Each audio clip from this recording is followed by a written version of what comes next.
ইসরায়েলে cluster warhead যুক্ত ক্ষেপণাস্ত্র দিয়ে হামলা চালিয়েছে ইরান। অপারেশন টু প্রমিস 4-এ নতুন এক হামলায় ব্যবহৃত হয় শক্তিশালী মারণাস্ত্রটি, যে আকাশে কয়েক খণ্ডে বিভক্ত হয়ে আঘাত এনেছে বিভিন্ন স্থানে। বিষয়টি নিশ্চিত করেছে রেভলিউশনারি গার্ড IRGC। মূলত ব্যালিস্টিক ক্ষেপণাস্ত্রের চাদরে ঢাকা ভয়ঙ্কর এক যুদ্ধাস্ত্রের নাম ক্লাস্টার মিউনিশন। বৃহস্পতিবার স্থানীয় সময় রাত আকাশ প্রতিরক্ষা ব্যবস্থা ভেদ করে ইসরায়েলের ব্যস্ত রাজধানী তেল আবিবে আঘাত হানে ইরানের একটি ক্ষেপণাস্ত্র। মিসাইলটির বিধ্বংসী রূপ ধরা পড়ে ক্যামেরায়।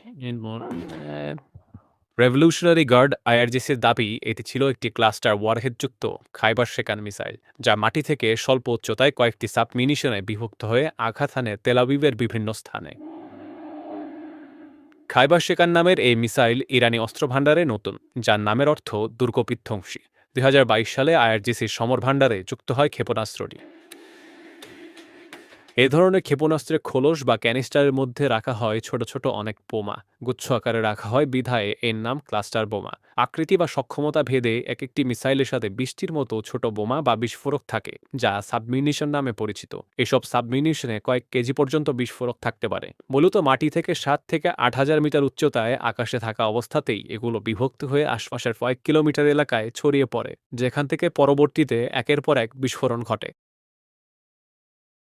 ক্লাস্টার ওয়ারহেডে থাকা এসব গুচ্ছবোমা অনেকদিন মাটিতে সক্রিয় এবং অবিস্ফোরিত অবস্থায় থাকতে পারে, অর্থাৎ এক ধরনের জীবন্ত মাইন হিসাবেও বিবেচনা করা যেতে পারে এটিকে।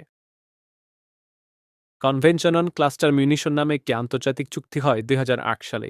নিষিদ্ধ করা হয় ক্লাস্টার বোমা সংরক্ষণ, পরিবহন ও ব্যবহার। 100-রও বেশি দেশ তাতে সই করে। অবশ্য চুক্তিবদ্ধ হয়নি যুক্তরাষ্ট্র, ইসরায়েল কিংবা ইরান। যুক্তরাষ্ট্র, রাশিয়া, চীনের মতো পরাশক্তিসহ হাতে গোনা কয়েকটি দেশের কাছে রয়েছে ক্লাস্টার প্রযুক্তির ক্ষেপণাস্ত্র ভাণ্ডার। ইরানের রহস্যময় ক্ষেপণাস্ত্র বহরেও রয়েছে এই ওয়ারহেড, যার মধ্যে অন্যতম খাইবার এবং ফজর 3 ব্যালিস্টিক মিসাইল।